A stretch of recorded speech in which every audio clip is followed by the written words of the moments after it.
Hi, everybody. Meteorologist Joe Cioffi. Weather in 5 days in 5 minutes. And finally, after what seems like an endless streak of raw days with cloudy skies and dealing with occasional periods of sprinkles and light rains, some areas did see breaks of sunshine yesterday. Coastal areas had a real tough fight for a good part of the day. But finally today, everybody from one spot to the other is going to wind up seeing some sunshine. If you take a look here on the satellite loop this morning, you got what looks like this train of waves that have moved right along, and we are now at least in between wave number one, which is out to the northeast, and that's the last storm that formed well off the mid-Atlantic coast.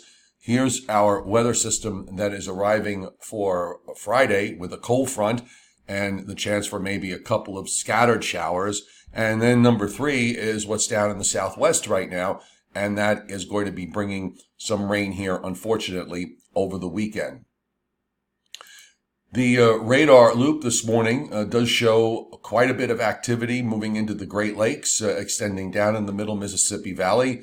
You can also see the action that is down in the southwest, but here in the northeast and up and down the east coast from Florida all the way to Maine and all the way back west into Pennsylvania and Ohio, it is just absolutely quiet. And actually, as impressive as this area of rain looks that is moving toward the Great Lakes, guess what? Much of that is going to pass by well to our north. And with respect to the weather system that's arriving for Friday, we're really not looking for all that much as far as some shower activity. So we'll probably squeeze out some dry periods.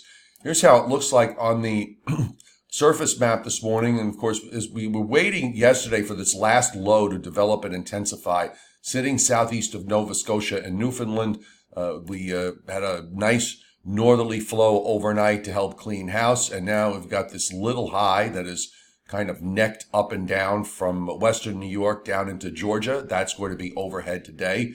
And then out to the west, of course, you see low pressure in western Iowa with the warm front that is pushing up toward Chicago. There's no real cold air around here. So at least in the eastern half of the country, there certainly is no real cold air.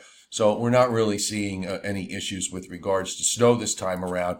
And then, of course, you've got this busy setup across the southwest with various low surface lows being plotted and colder air, but not overly cold, but certainly cold enough where you've got 20s dropping down in through eastern Colorado, and then you have teens and 20s as you go up to the northwest.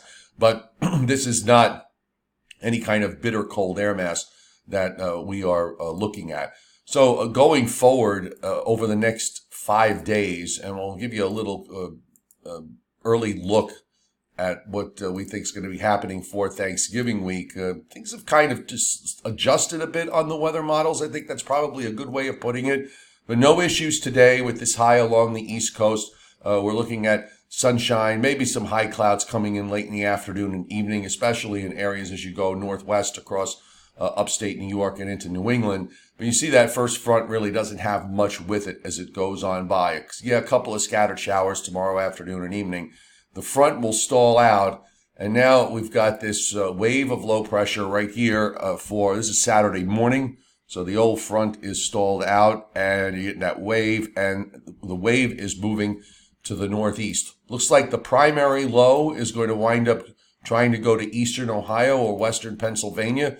And then we're going to have a secondary low develop right along the New Jersey coast. And for you winter weather lovers, guess what? There's, except for up in northern New England, there's really no cold air here. Perhaps you could make a case that in some areas in the Catskills, maybe starting off as a little freezing precipitation during Saturday night if it comes in fast enough. But then it doesn't really matter. The low at this point, by the way, so we've got one low here in northwest PA, and if you notice, the isobars are kind of bagged down, so there's a second low there that forms in northern Virginia. We get through this. I think we have rain to deal with Saturday night into the first part of Sunday, and then weather conditions may actually start improving from New York City south and west later Sunday morning into Sunday afternoon. It's going to probably take a little longer to get it out of the way for New England with the low near Rhode Island on Sunday afternoon. Maybe some snow up in Maine and northern Vermont and New Hampshire. Next week, Monday and Tuesday look like two dry and seasonal days in terms of temperature. And then we have a storm, and I'll just back it up.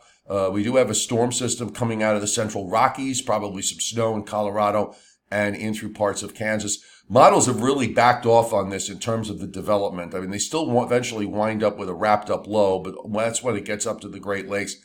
And it has a front coming through here in the east on Wednesday, the big travel day. I think there'll be maybe a chance for a few showers, but if you look at this, much of it goes by to the north, and assuming that holds, maybe the front will be a bit more robust than what this model run shows.